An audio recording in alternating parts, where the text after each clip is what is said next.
Spider-Man No Way Home, the More Fun Stuff edition has dropped in theaters. So, what is this More Fun Stuff? I'm gonna let you know, so let's talk about it.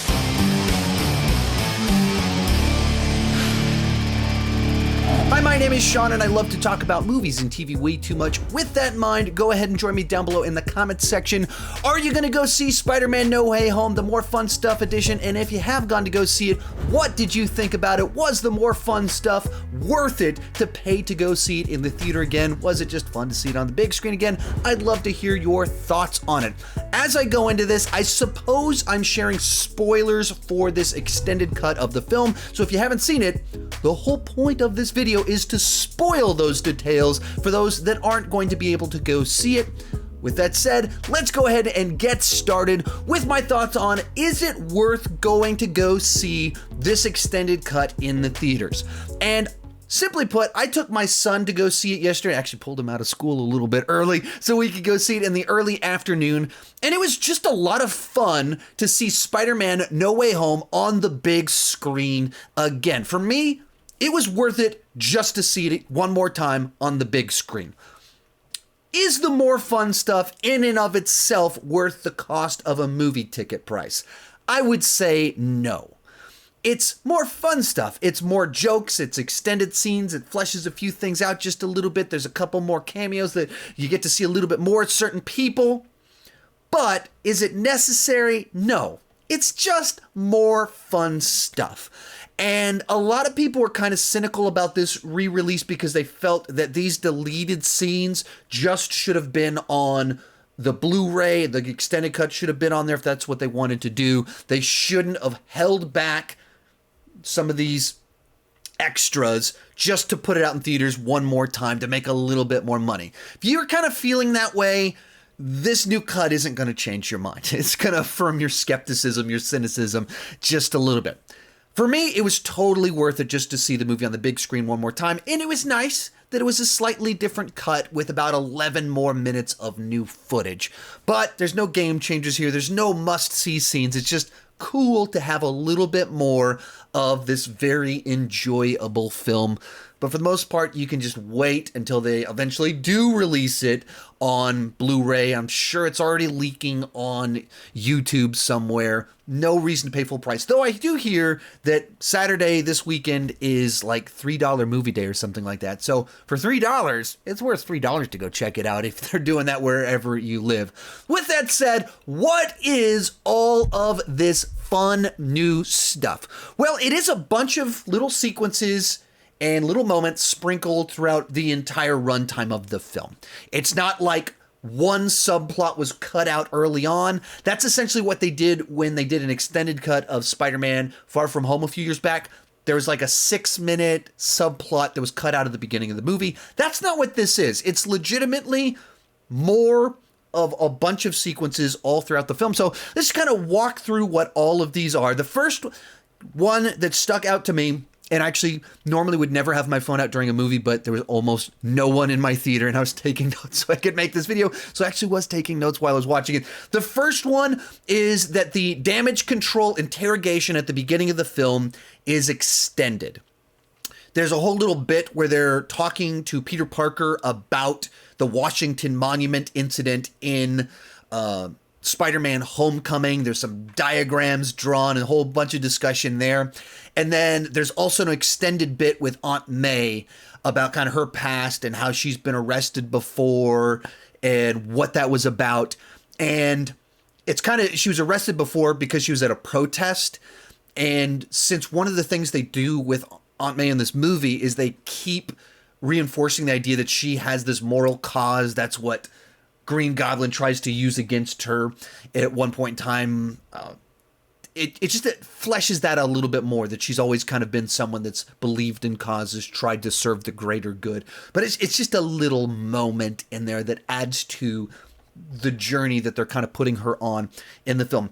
Next thing that's pretty significant is that it has the full sequence where Spider-Man gets the paint thrown on him, which is obviously why he has to like turn his suit inside out during the middle act of this film. And it's kind of a pretty significant background plot point in the film, who has a whole sequence where essentially a purse snatcher grabs someone's purse and is running down the road. The actor playing the purse snatcher is actually Tom Holland's brother, so it's a nice little fun family connection in there. Spider-Man swoops in, catches the purse snatcher in a very, typical cliche Spider-Man type sequence of him stopping a criminal, and then everyone that watches this happen has an opinion on it. So a lady that's standing right there, she's like, you can't do this anymore. Like, you're too young to do this. And then someone else is like, of course he can. He's saving the city. And everyone has an opinion about his age. Are you this old? Are you this old? And the lady's like, your brain isn't fully developed. And so it's just kind of this shows the way that the city is responding to him. Then someone runs up and throws the paint on him. And that's the bit that we did see in the theatrical cut of the film. So that's a lot of what these scenes are. It takes something that's in the version of the film that we got, an idea that's there, and kind of gives us more fleshing out that concept. Like, the early part of the film establishes everyone has a different opinion on Peter Parker, Spider-Man, and should he be doing what he's doing? Is Mysterio right? So this gives us more perspectives on that, more people kind of chiming in on everything happening. Or like with Aunt May, giving one more thing, kind of establishing that she is this person that does have kind of this moral cause that she believes in. Next kind of big change here, and maybe the sequence that had the most added to it, was when Peter Parker returns to school. And so he shows up, and it's cut just a little bit differently, where there's a little bit of overlapping. Jonah Jameson kind of sharing his kind of takes as Peter Parker's walking in, a little bit as a voiceover. And it plays out with the stuff that you normally see with the teachers at the top of the stairs having three different perspectives. One thinks he's a hero and is treating him differently. Another one thinks that is on Team Mysterio and is treating him differently. When it cuts from there to the next sequence, it has a little mini scene where they're in the gym and they're chanting for him to crawl up the wall, treating him like this, sideshow freak, like, you show us the trick. And then he starts kind of climbing up the wall. And it's just a little moment. And it just shows, even when people aren't debating whether he's good or bad, everyone is treating him not as Peter Parker, but as Spider-Man. One more thing kind of showing him his life is gone. Everyone is treating him differently. Everywhere he goes, people recognize him. Everyone has opinion on him. And even if they're not mad at him, even if they're not treating him like a superhero, they are treating him like the guy that can walk on the wall. So it just adds a little bit in there. And then probably the longest thing added into this new version is that there's this 2-3 minute long bit where, was it Betty? Ned's girlfriend does interviews. So she does the news show at the school, and so it has this whole section where she's interviewing kind of everyone. So she's interviews the teachers, and they're giving their different perspectives. And, the Martin Starr character is talking about his ex-wife and believing in conspiracy theories.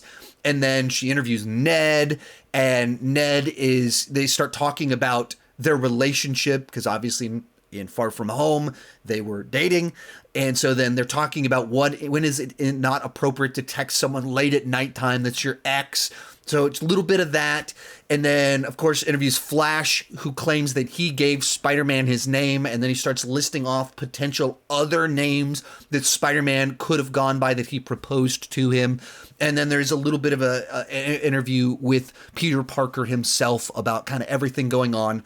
And when this ends, it cuts to the section where him and MJ are on the roof trying to get away from everything. Like, what's the one place people aren't treating us weird? And so once again, none of this is necessary. It's not like the movie was confusing without these scenes. You don't need them, but they reinforce everything about the start of the film, that Peter feels like he's lost Peter Parker entirely. He's lost any sense of independence, freedom. Everywhere he goes, people treat him differently.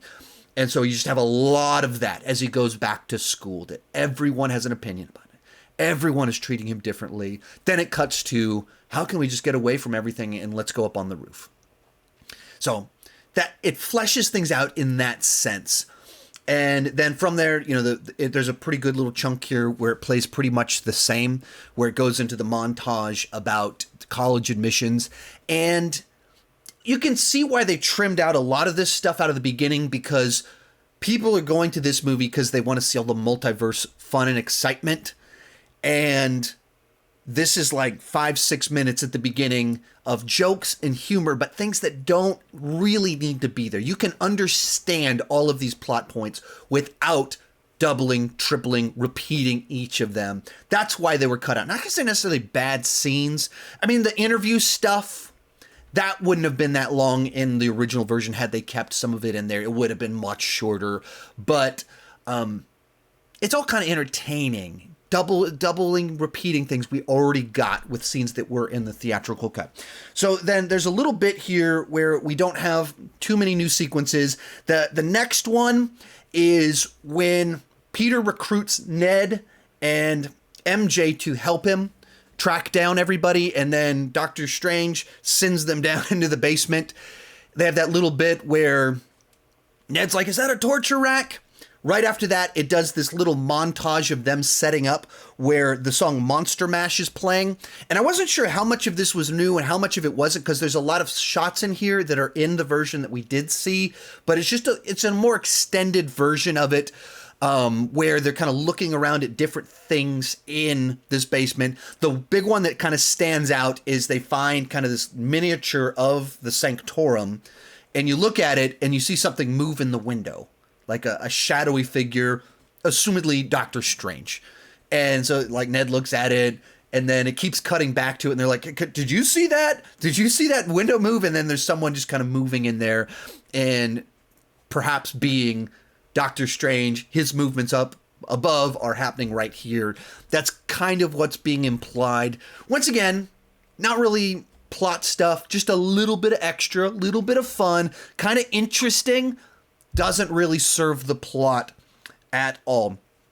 Jump forward. Next thing added in is an extended version of kind of a J. Jonah Jameson reporting on the night where Peter Parker or Spider-Man was tracking down Electro and Sandman.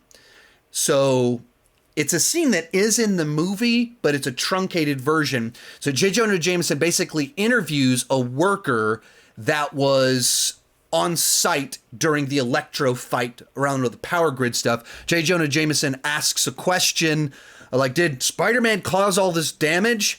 And the guy's like, "Yes." So there you have it. Spider-Man, a menace. He's destroying our electrical grid. And then the guy goes, "But there was like an electric man hopping around with electricity shooting into him." And there was like and he's describing Sandman and Electro and like the wackiest terms imaginable. And J. Jonah Jameson is kind of blinking as he's saying all of this, but the guy is clearly saying Spider-Man was battling monsters. J. Jonah Jameson is like, "You sound crazy. What's in your drink? What are you drinking there?" And then it goes into the bit where J. Jonah Jameson lifts up the daily supplements bit that's in the theatrical cut of the film. So I'm not sure exactly where the cut was, but it's an extended version of that scene that I believe leads into where Peter Parker goes to Aunt May's work in Green Goblins. There, I believe that's where that scene was at. Next little bit, there's just a quick little scene of them riding in an elevator. There's nothing to it. It's just a funny image of them riding in an elevator. And this is followed almost immediately by them going into Happy's apartment. And this next bit plays a little bit differently, where it cuts to Happy basically being interrogated, and his lawyer is Matt Murdock, Daredevil. So earlier, Matt Murdock tells Happy, "You need to get a really good lawyer." Cut to this little scene here. Matt Murdock is Happy's lawyer. And while Happy is there, he's looking at his phone, seeing all these weirdos going into his apartment. So in the theatrical version, Happy is rushing back to his apartment. And he's like, "Who are those guys? Was that a man made of mud sitting on my couch?"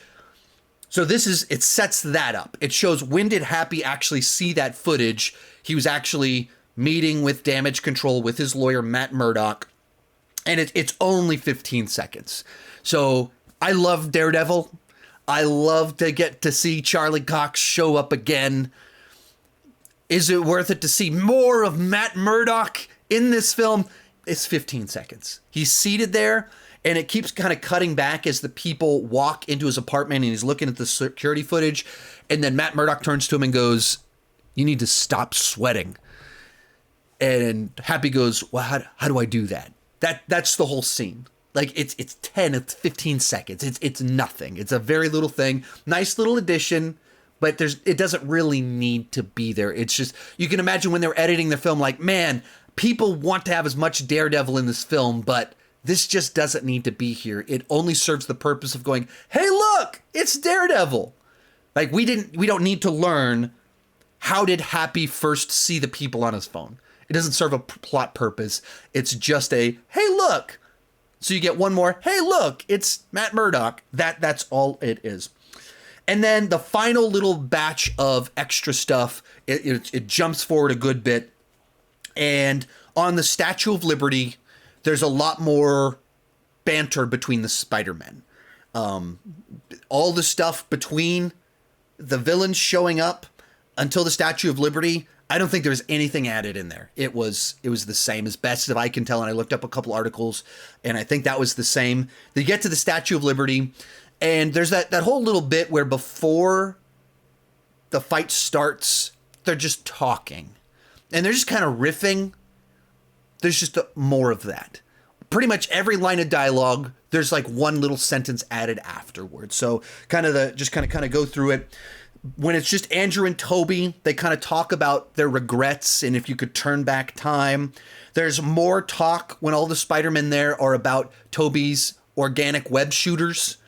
And they're all still really intrigued by that. So it just goes into that more. The standout line there is that at the end of that discussion, Andrew goes, oh, I just really want to see the holes. And like this really awkward, uncomfortable line, but also really funny. And then there's a little bit where Toby just kind of goes, starts reminiscing about like, man, it's crazy how we do all these crazy, fantastic things. And they're wild. If we sit and talk about it, it's wild what we do. But also it's just like Tuesday. Like kind of every day something wild and crazy happens. So it's just that. Like little fun additional pieces of dialogue. Things that it's an extended version of what we got. Does this change the plot at all? No, it does not. Is it fun to have a little bit more of Andrew, a little bit more of Toby? Yes, it is. Oh, actually, there's one more final thing on here. Then there is an additional post-credit scene. After all the credits, there's an additional little bit, and it's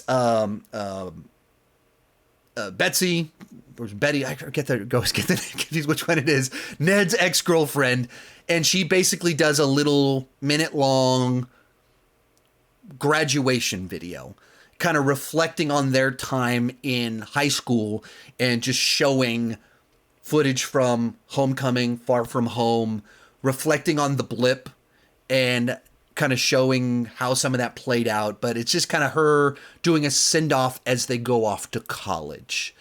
It doesn't have any new footage that I'm aware of any of the main cast. It has no plot purpose. It's just like closing out her little news broadcast bit that she's been doing throughout all these movies, saying goodbye to their time in high school. It is not very interesting. It's just kind of there. So the sort of thing that, once again, if it was a special feature on a Blu-ray and they gave her like her own little news segment, giving her perspective on the events of these three films, that's kind of fun. Is it worth going to the theater to pay to see that extra bit? No, it's not that interesting. It's not that important. So there you have it. That is what happened. None of it's essential. The stuff that's in the first kind of 20 minutes has more of a plot purpose because it's kind of fleshing out why Peter would do something so drastic and doing a little bit to flesh out Aunt May a little bit. But none of it's necessary. Everything that's said in these little extra bits is said in something else in the theatrical version. It just reinforces those ideas. The stuff kind of afterwards, they're just fun little bits. One more shot of Matt Murdock. Cool. Love to see it. More of Toby and Andrew bantering. Cool. Love to see it. But not necessary to the plot. There's nothing in regards to new plot points, nothing that reframes anything that we knew before. It's aptly titled More Fun Stuff. No reason to rush out to go see it. But sure, when it's available on the internet, sure, when they put out the Blu-ray, check it out.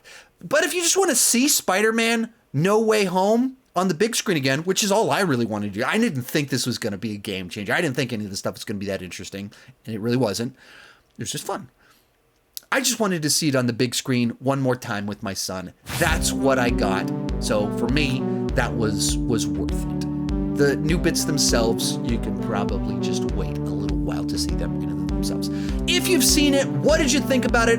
Are you planning on going to go see it? Let me know down below. Thank you so much for watching, and keep talking movies and TV too much. Bye-bye.